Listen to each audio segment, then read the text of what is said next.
Hello बच्चों, आज हम लेके आए हैं क्लास 11 के केमिस्ट्री के पहले चैप्टर के तीसरे भाग को। यदि आपने इस चैप्टर के आगे वाली वीडियो को नहीं देखा है तो इसी वीडियो के डिस्क्रिप्शन बॉक्स में जाइए, वहाँ पर लिंक मिल जाएगा। चलिए बच्चों, 24 नंबर सवाल आपकी स्क्रीन पर है, पढ़िए क्या कह रहा है। कह रहा है डाई नाइट्रोजन डाई हाइड्रोजन निम्नलिखित रासायनिक समीकरण के अनुसार अमोनिया बनाती है।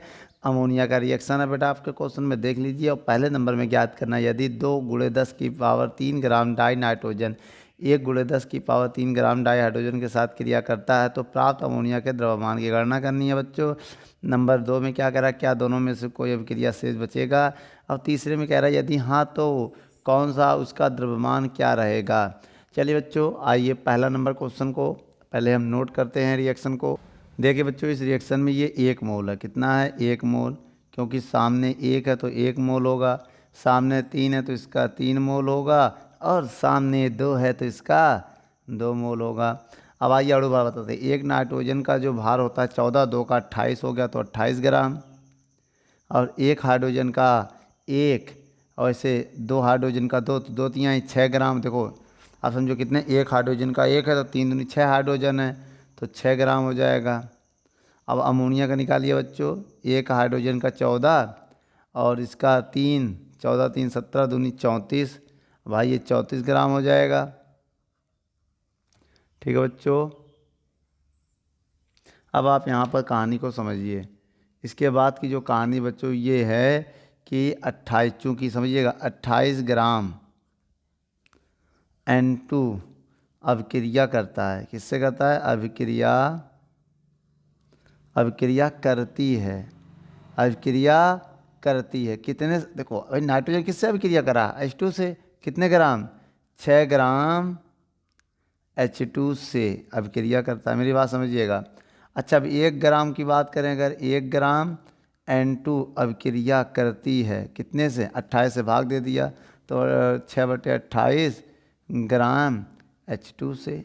समझिएगा मेरी बात को। अब कितने ग्राम का क्वेश्चन में कह रहा है? 2 × 10⁻³ बच्चों। 2 × 10⁻³ का मतलब होता है 2000 ग्राम। क्या लिखा है ना? 2000 ग्राम N2। कितना? 2 ग्राम। ठीक है, 2000 ग्राम N2 ना, इसको हम 2000 ऐसे लिख सकते हैं तो 2000 से गुणा कर दो। 2000 ग्राम N2 अभिक्रिया करता है, इधर भी 2000 से गुणा कर दो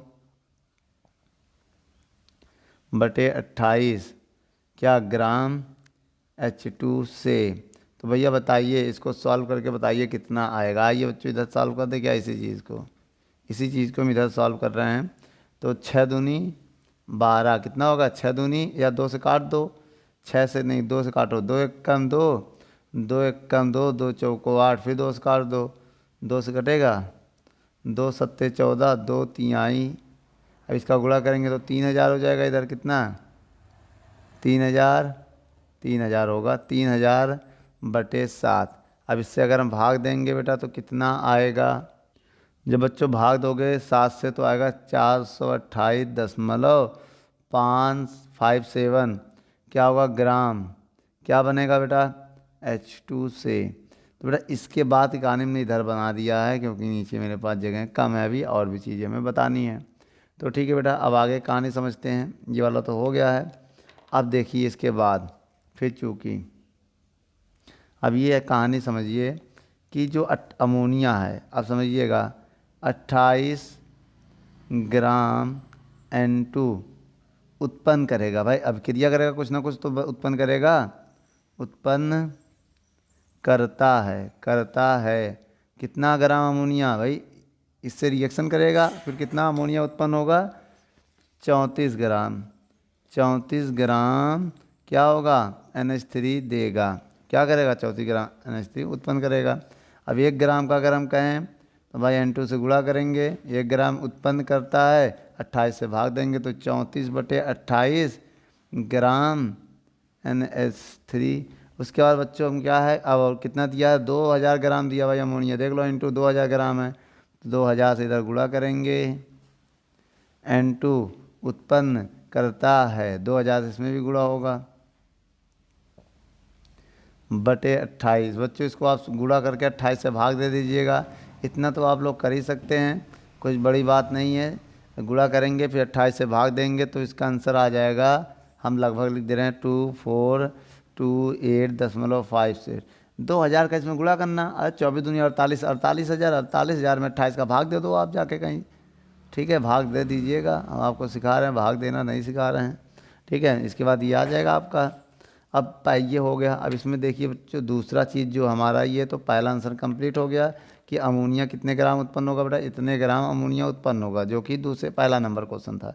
अब दूसरा पढ़ रहा है कि H2 की अधिकता, दूसरे में क्या कह रहा है, क्या दोनों में से कोई अभिक्रिया शेष बचेगा, तो बचेगा क्यों नहीं। अब देखिए इनमें से ये कम है ये ज़्यादा है, तो यहाँ H2 की अधिकता है, तो क्या है बच्चों, यहाँ लिखेंगे H2 अधिकता है, अधिकता है, अधिकता है, अतः H2 शेष बचेगा, H2 शेष बचेगा, चलो बचेगा।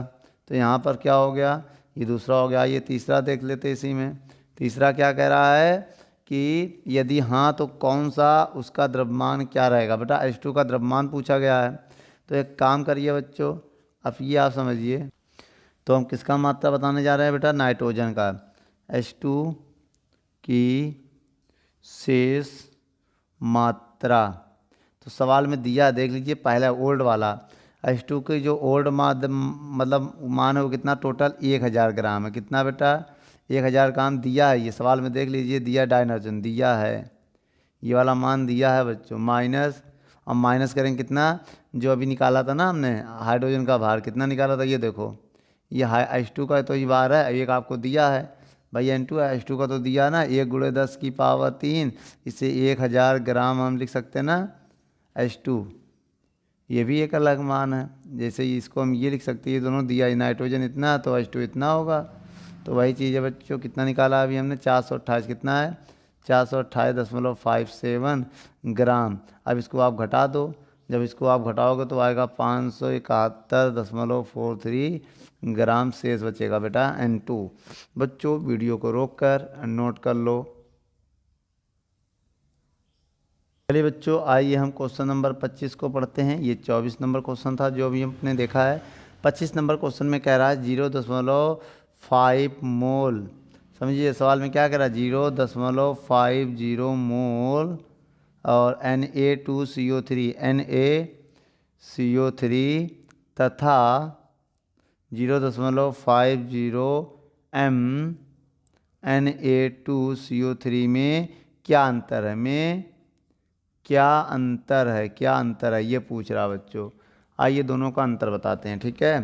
तो इसमें आपको करना क्या है, सबसे पहले निकालेंगे हम NaCO3 का मोलर द्रव्यमान। आइए निकालते हैं मोलर द्रव्यमान। कैसे निकालेंगे मोलर द्रव्यमान बच्चों, जैसे अणु भार निकाला जाता है वैसे 2 × Na का भार, Na का क्या होता है 23, प्लस कार्बन का भार कितना होता है 12, प्लस 3 × ऑक्सीजन का भार, ऑक्सीजन होता है 16। टोटल इसको जब हम जोड़ेंगे तो कितना आएगा, 23 दूनी 46, भाई कितना होगा 23 दूनी 46 प्लस 12 प्लस 16, 16 48, 48 12 60, 60 और 40 106 आ जाएगा, कितना 106 ग्राम प्रति मोल आएगा बच्चों, इसका मान आ गया। अब आइए हम इसके बाद निकालते हैं क्या, 0.50 मोल Na2CO3 का द्रव्यमान, ये कैसे निकालेंगे बच्चों, इसका फार्मूला होता है मोलों की संख्या गुणे मोलर द्रव्यमान। क्या होता है, मोलों की संख्या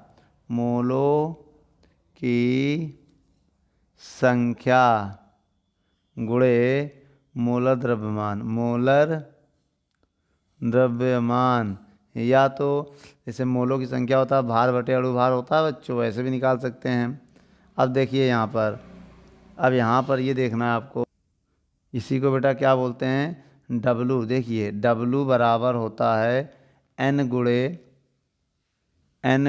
X भी मान सकते हैं, ये भी फार्मूला। मान लीजिए बेटा वेट हो गया, द्रव्यमान को हम लोग वेट से लिख रहे हैं, मोलों की संख्या को किससे लिख रहे हैं बेटा, मोलों की संख्या को मान लो N से लिख रहे हैं, और मोलर द्रव्यमान को आप लोग X से मान लो लिख रहे हैं।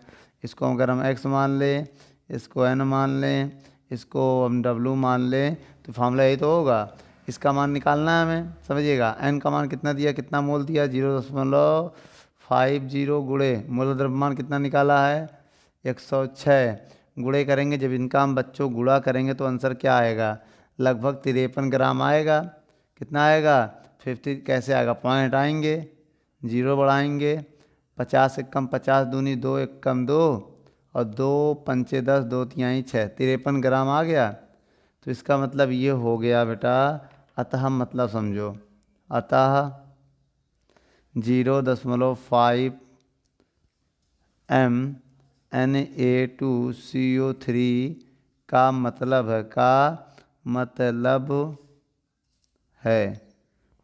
है कि 1 लीटर विलयन में NO2CO3 के 53 ग्राम उपस्थित हैं। ठीक है बच्चों, ये आ गया। वीडियो को रोककर नोट कर लें। चलिए बच्चों, क्वेश्चन नंबर 26 को पढ़ते हैं। आपके स्क्रीन पर आइए, पढ़िए क्या कह रहा है। कह रहा है यदि डाई हाइड्रोजन गैस के 10 आयतन डाई ऑक्सीजन गैस के 5 आयतनों के साथ अभिक्रिया करें तो जल वाष्प कितने आयतन होगा। तो बच्चों आइए, सबसे पहले बेटा हम यहाँ पर रिएक्शन लिखते हैं। हाइड्रोजन का फार्मूला H2 होता है और ऑक्सीजन की क्रिया करेंगे तो क्या बचेगा, 2H2O बनेगा। ये बैलेंस 2 क्यों लगाया, क्योंकि ऑक्सीजन 2 है तो यहाँ 2 लगा दिया, और 2 दूनी 4 तो यहाँ 2 लगा दिया। ये भी बच्चों गैस है, ये भी गैस है और ये भी गैस होगा। अब देखिए दोनों के आयतन, अभी इसका मान लिया 2 आयतन है, इसका मान लिया 1 आयतन है। अब इसका जल वाष्प जो भी 2 आयतन है, क्योंकि आगे जो है वही हमने लिख दिया। अब कह रहा है कि 10 आयतन डाई ऑक्सीजन, इसको 10 करना है बच्चों, ठीक है। सवाल में कह रहा है डाई हाइड्रोजन के 10 आयतन, इसको 10 आयतन करना है। क्या करना है, 10 आयतन, और इसको 5 आयतन इसका करना है, ठीक है। और कितने ग्राम ये प्राप्त होगा, तो आइए हम लिखते हैं। यहाँ कौन सा नियम लगता है, गैलूसेक का नियम। गैलूसेक के नियम के नियमानुसार तो इसमें क्या होगा बच्चों, आइए देखते हैं। इसमें हम क्या करेंगे, 5 का गुणा करते रहें, दोनों ओर 5 का गुणा करने पर, समझिएगा जब 5 का गुणा करेंगे, 10 करना है ना, तो 5 का गुणा कर दो बेटा, तो 5 दूनी 10। क्यों, अब समझिएगा, हम मोल्स में करेंगे, इसमें नहीं, मोल्स में, उसमें करना चाहो उसी में कर दो या रिएक्शन में कर दो, बात एक ही है। तो आइए अभिक्रिया में 5 की गुणा करने पर क्या लिखेंगे, अभिक्रिया में 5 का गुणा करने पर, दोनों ओर बेटा, दोनों ओर करेंगे, करने पर दोनों ओर। तो आइए बच्चों दोनों ओर 5 का गुणा करते हैं। 5 दूनी 10H2 हाइड्रोजन गैस है, इधर 5 का गुणा करेंगे तो 5O2 ये भी गैस है, इधर 5 का गुणा करेंगे 5 दूनी 10H2O ग्राम में। तो आप ये देखिए बच्चों, गैस में ये सब। अब ये देखिए इसका आयतन कितना है, 10V, इसका हो गया 5V, अब इसका हो गया 10V। तो जल वाष्प कितने ग्राम प्राप्त होगा बच्चों, तो जल वाष्प जो हमारा प्राप्त हुआ है वो कितना, 10V मतलब 10 आयतन उत्पन्न करेगा। वीडियो को रोककर नोट कर लो बच्चों। क्वेश्चन नंबर 27 को देखते हैं। आपके स्क्रीन पर है, पढ़िए क्या कह रहा है। कह रहा है निम्नलिखित को मूल मात्रकों में परिवर्तन कीजिए। तो आइए बच्चों पहला हम उठाते हैं, किसको करना है, 28.7 PM पिकोमीटर। तो इसको बेटा मूल मात्रक में परिवर्तन करने का एक आपको बता दें हम, 1 P बराबर होता है 10 की पावर माइनस, पिको में 12 होता है, ये वैल्यू होती है 1 P का। आप मान रख दो बेटा इसमें, 28.7 गुणे 10 की पावर 12 मीटर में आ गया बेटा। ये तो बदल गया, किस में बदल गया, ये बदल गया इसमें पिकोमीटर में। अब इसको आप एक स्टैंडर्ड फॉर्म में बदलना चाहते हो, 10 से भाग 10 से गुणा करो, 10 से जब भाग दोगे 28.7, 10 से भाग 10 से गुणा, कुछ नहीं तो पावर 1 मान सकते हैं, -12 मीटर। जब भाग देंगे बच्चों इसमें तो पॉइंट इधर आ जाएगा, एक संख्या 2.87 गुणे 10 की पावर, ये माइनस ये प्लस अलग अलग साइन घटता है बेटा। फिर समझो ये प्लस है माइनस है, ये प्लस अलग अलग साइन घटेगा, घटाइए तो 11 आ जाएगा, 11 मीटर। तो ये चेंज हो गया। आइए बच्चों दूसरे को बदल के देखते हैं। ये तो हमारा एक आंसर आ चुका है, ठीक है। अब आइए दूसरा देखते हैं बच्चों। दूसरा क्या है? दूसरा जो हमारा है 15.15 माइक्रो सेकेंड। तो एक काम करिए बच्चों, हम आपको एक बात और बताना चाहते हैं। सबसे बड़ी बात यह है कि जो माइक्रो की वैल्यू होती है 10 की पावर -6 होती है, ठीक है। तो इसमें क्या होगा 15.15 गुणे मतलब 15 पढ़ते हैं बेटा, आप दशमलव के बाद 15 नहीं पढ़ सकते हैं, ठीक है। माइक्रो की वैल्यू 10 की पावर -6 सेकेंड आ गया। इसे स्टैंडर्ड फॉर्म में बदलना चाहो बदल दो। 10 से भाग 10 से गुणा कुछ नहीं तो 1 मान सकते हैं पावर सेकेंड। अब 10 से जब भाग देंगे तो क्या होगा बच्चों 1.515 गुणे 10 की पावर कितना होगा -5 सेकेंड होगा, ठीक है बच्चों। ये आ गया है, आंसर आ गया। अब इसके बाद देखेंगे इसका तीसरा क्या है बच्चों। आइए तीसरा में इधर देख लेते हैं। तीसरा किसको चेंज करना है 25365, ठीक है 25,665 मिलीग्राम। तो इसको किलोग्राम में बदलना है। पहले आइए इसको ग्राम में बदलते हैं। सबसे पहले बच्चों इसको हम किस में बदलेंगे, ग्राम में बदलना चाहते हैं। तो ग्राम में कैसे बदलोगे, 1000 से भाग दो तो ग्राम में बदल जाएगा। 25365 1000 से हमने भाग दे दिया, अब ये मिलीग्राम से किस में बदल गया ग्राम में। अब इसका अगर हम भाग दे, अब एक काम करो दोबारा किलोग्राम में बदलना, फिर से 1000 से भाग दे तो किलोग्राम में बदल जाएगा। तो 25365 अब इंटू 1 2 3 फिर 1000 से हमने फिर से भाग दे दिया, अब ये किलोग्राम में बदल जाएगा। किस में बदल जाएगा किलोग्राम में। पहला 1000 से भाग दिया मिलीग्राम से ग्राम में बदला, दोबारा 1000 से भाग दिया किलोग्राम में बदल गया द्रव्यमान के लिए। अब इसको स्टैंडर्ड फॉर्म में बदलना 1 2 3 4 जीरो से भाग दे दो, यहाँ पॉइंट लग जाएगा। तो बताइए कितना हो जाएगा, जब 4 जीरो भाग देंगे 1 2 3 4 यहाँ पॉइंट आ जाएगा 2.5365। अब बचा 2 जीरो ऊपर जाके माइनस हो जाएगा। तो बेटा ये आ गया हमारा क्या, ये आ गया हमारा कि तीसरा क्वेश्चन भी MKS में बदल गया है। MKS का मतलब क्या होता है बच्चों, आप इसको जान लो ज़रा। MKS, M का मतलब मीटर में, मूल मात्रक होता है। ये सब किस में आते हैं, मूल मात्रक में। मूल मात्रक में मीटर किलोग्राम सेकेंड, समझ गए बेटा। ये होता है MKS का मतलब। वीडियो को रोक कर नोट कर लें। बच्चों 28 नंबर क्वेश्चन को देखते हैं। क्या कह रहा है, निम्न में से किसमें परमाणुओं की संख्या सबसे अधिक होगी। आइए बच्चों पहला देखते हैं हम। नंबर 1 है 1 ग्राम AU में हमें परमाणुओं की संख्या बताना है। ये देखिए सब सॉलिड है, ये भी क्या है S माने सॉलिड है। तो आइए बच्चों इसका हम फार्मूला निकालते हैं। सबसे पहले इसका मोल निकालेंगे। क्या निकालेंगे, मोल। तो या तो एक काम करिए, परमाणुओं की संख्या निकालना है तो हम ये फार्मूला लगा सकते हैं। क्या, AU में परमाणु की संख्या बराबर क्या लिखेंगे, बहुत ध्यान देखिएगा। परमाणु संख्या बराबर क्या होगा, भार बटे अणुभार गुणे N0। ये होता है परमाणु की संख्या का फार्मूला। तो आइए बच्चों सबके मान रखते हैं। भार कितना है 1 ग्राम, अणुभार सोने का अणुभार कितना होता है बेटा 197।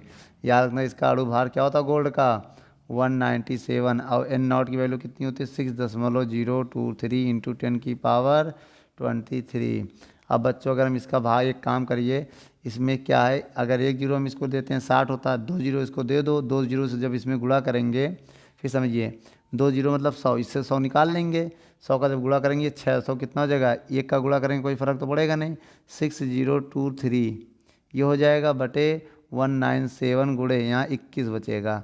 भाई 2 जीरो मतलब 100 निकाल दिए इससे, 2 जीरो तो होता है 100। जब 2 जीरो से में गुणा करेंगे 2 संख्या बाद इधर आ जाएगा पॉइंट। अब इसका हम भाग दे देंगे भैया, एक कितना, जब इसका हम इसमें भाग देंगे तो भाग चला जाएगा, कितना आएगा बताइए। जब भाग दोगे तो बेटा आपका आंसर आएगा 3.057 परमाणु आया। कितने, इतने परमाणु होंगे इसमें, ठीक है। उसके बाद हम दूसरे में आइए पता लगाते हैं। ये पहला हो गया मेरा। अब आइए बच्चों इसी के बगल में दूसरा बता देते हैं, ठीक है। दूसरा क्या है क्वेश्चन, 1 ग्राम Na, ये भी ठोस है। तो बेटा इसका परमाणु भार क्या होता है, इसका तो 179 होता है, 197। इसका परमाणु जो भार होता है वो क्या होता है, 23 होता है। याद रखिएगा, परमाणु भार हमने बता दिया है।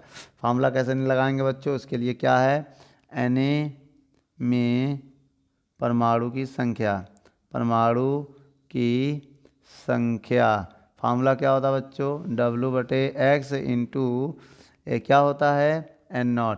बच्चों इसे हम लोग ए से लिखो चाहे एक्स से लिखो, बात एक ही है। कहीं कहीं ए से लिखा जाता है, कहीं कहीं परमाणु भार को हम लोग एक्स से लिखते हैं, तो बात एक ही है कि कन्फ्यूजन ना होना।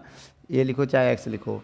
चलो भार कितना दिया, 1 ग्राम, ये वेट होता है बेटा ना, वेट माने भार, भार कितना दिया 1 ग्राम, अणु भार कितना दिया 23, और N0 की वैल्यू क्या होती है 6.023 इंटू 10⁻23। अब पावर सब में सेम बनाना बेटा, 21 सब में बना दो, 21 सब में होना चाहिए तभी आप पहचान पाओगे। तो 2 जीरो इसको दे दो, तो इस भी हो जाएगा 602.3/23 और गुणे 10 की पावर क्या बचेगा 21, क्या बचेगा 21, ठीक है। और एक बात और, इसमें भी बेटा गुणे में 10 की पावर 21 होगा, ठीक है, याद रखिएगा, भूल गए हम, लगा लीजिए। आइए बच्चों इसका भाग देते हैं अब इसमें, ठीक है। उसके बाद बच्चों जब इसमें भाग देंगे तो आएगा 26.186 गुणे 10 की पावर 21 परमाणु। इसमें भी आ गया बेटा परमाणुओं की संख्या। अब आइए बेटा हम इसमें तीसरा बताते हैं, ठीक है।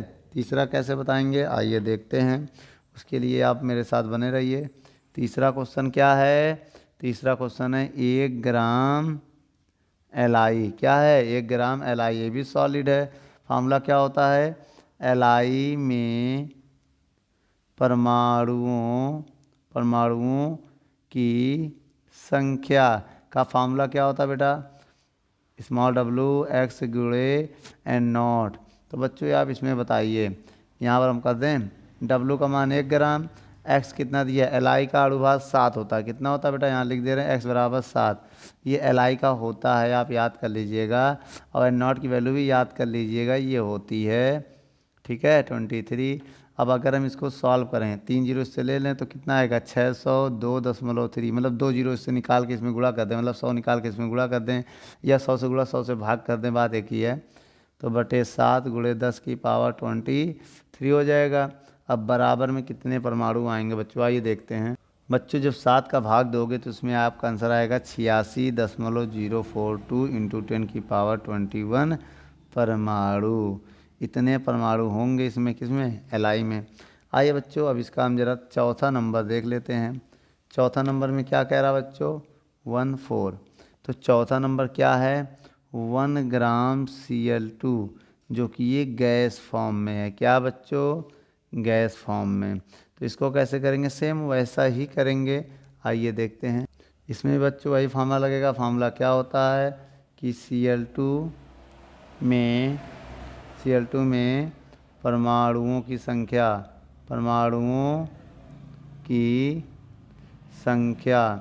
क्या होती है बच्चों, आइए देखते हैं। भार बटे अणु भार। अब बेटा इसका परमाणु भार कितना होगा 71 होगा, क्या होगा 71 होगा। क्यों होगा, क्योंकि बेटा 1 Cl का 35.5 होता है, तो इसमें 2 Cl है तो 35.5 कितना हो गया 71 हो गया, और गुणे N0। आइए बच्चों मान रखते हैं, W का मान 1 ग्राम, अणु भार कितना है इसका 71, क्लोरीन का N0 की वैल्यू कितनी होती है 6.023 इंटू 10 की पावर 23। अब हम यहाँ पर क्या करेंगे बच्चों, इसमें लेंगे कितने 100 से इसमें गुणा कर देंगे, तो ये आ जाएगा बटे में 71 गुणे 10 की पावर 21। आइए बच्चों भाग देते हैं इसमें, तो बच्चों इसका आंसर आ जाएगा 8.483 इंटू 10 की पावर 21 परमाणु। तो बच्चों आइए बताइए इनमें से सबसे ज़्यादा किसमें होगा, बताइए बच्चों सबसे ज़्यादा किसमें परमाणु होगा। तो इसमें सबसे ज़्यादा देखा जाए, देखिए इसमें 86 है, 26 3, देखो सबसे ज़्यादा Li में है, किसमें है बच्चों Li में। तो आंसर लिखेंगे 1 ग्राम Li में परमाणुओं की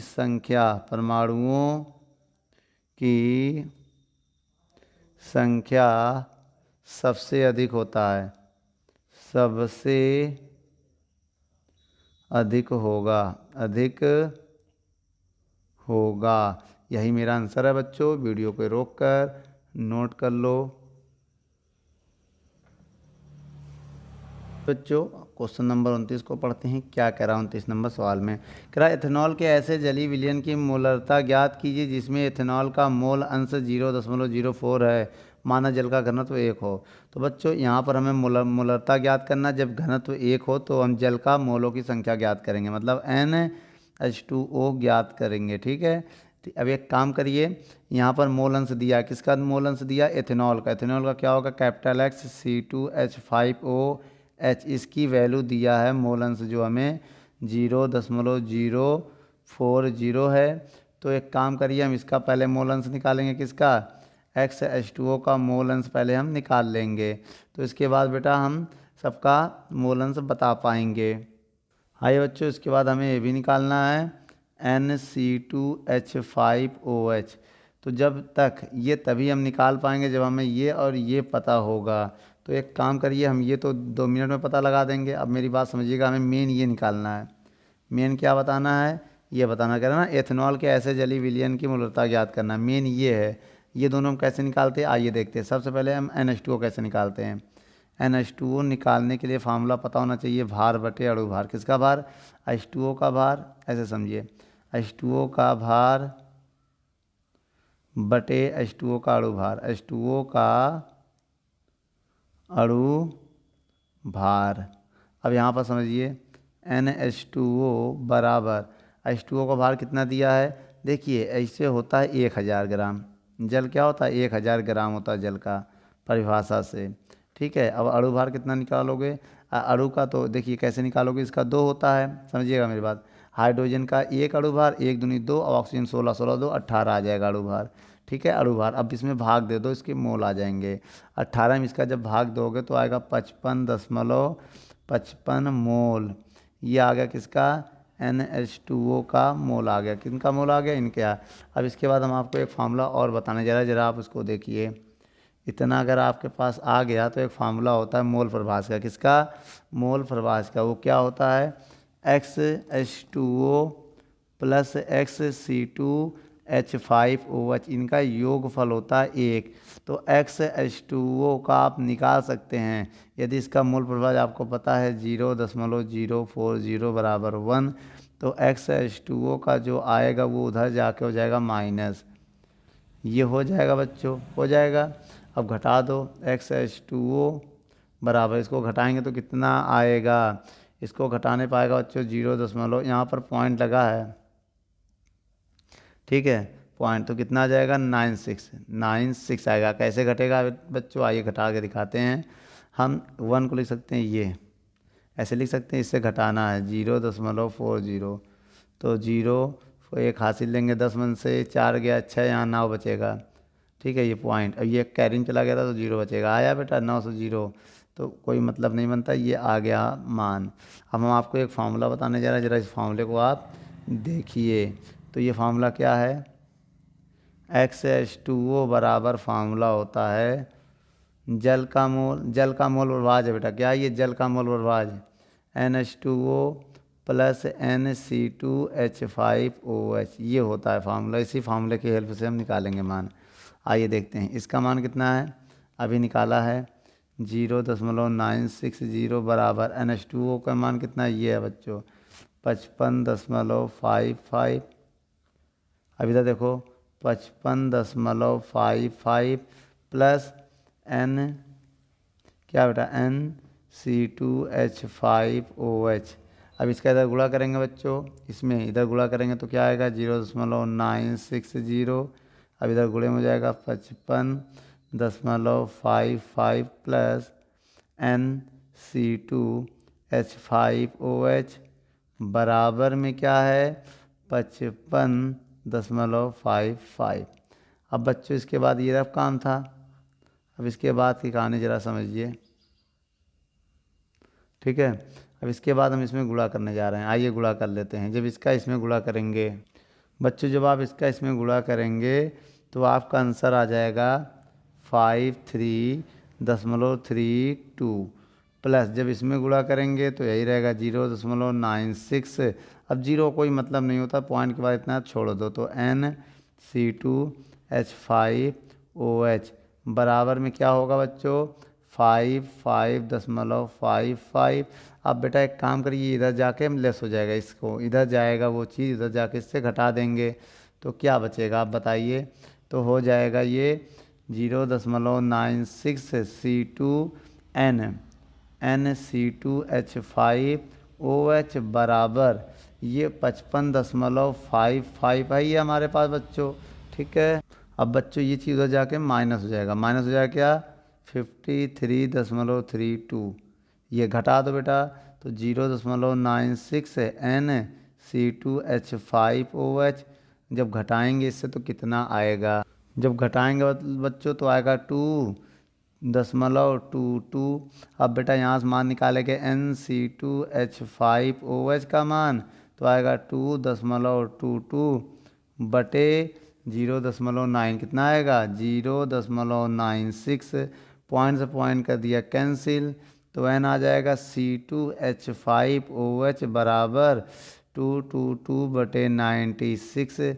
अब भाग दे दो आंसर आ जाएगा बच्चों, कितना आ जाएगा बच्चों 2.31 मोल आ जाएगा आंसर। वीडियो को रोककर नोट कर लो।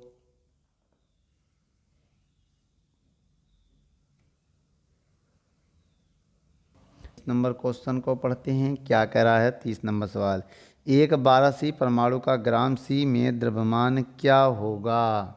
आइए बच्चों हम फार्मूला बताते हैं। इसका फार्मूला है 12C के एक परमाणु का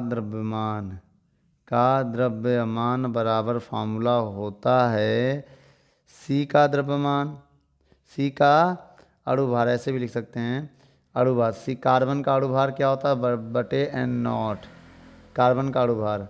तो बच्चों आइए यहाँ पर बताते हैं। कार्बन का अणुभार होता है 12 ग्राम, कितना होगा 12 ग्राम। N0 की वैल्यू होती है 6.023 इंटू 10⁻23। उसके बाद बराबर में अब हम क्या करेंगे बच्चों, इसको पावर को ऊपर ले जाएंगे से तो कितना बचेगा, जब इसका भाग देंगे, भाग ना दो 12/6.023 यू ऊपर जाके पावर माइनस का हो जाएगा। क्या हो जाएगा माइनस का। अब ये 12 है ना, 12 में 6 कम 6 दूनी 12, तो जब 12 में आप भाग दोगे तो अप्रॉक्सीमेट 1.99 × 10⁻23 ग्राम आएगा। इसको लगभग आप 2 भी लिख सकते हो, 2 × 10⁻23 ग्राम। ये भी सही है, ये भी सही है। वीडियो को रोक कर नोट कर लें। इसका मतलब बच्चों अणुभार होता है, याद हो अणुभार किसका कार्बन का। इसका मतलब बताओ बेटा, इसका मतलब होता है आवोगाद्रो संख्या। ठीक है, ये इसका मतलब होता है। तो वीडियो को रोक कर नोट कर लें।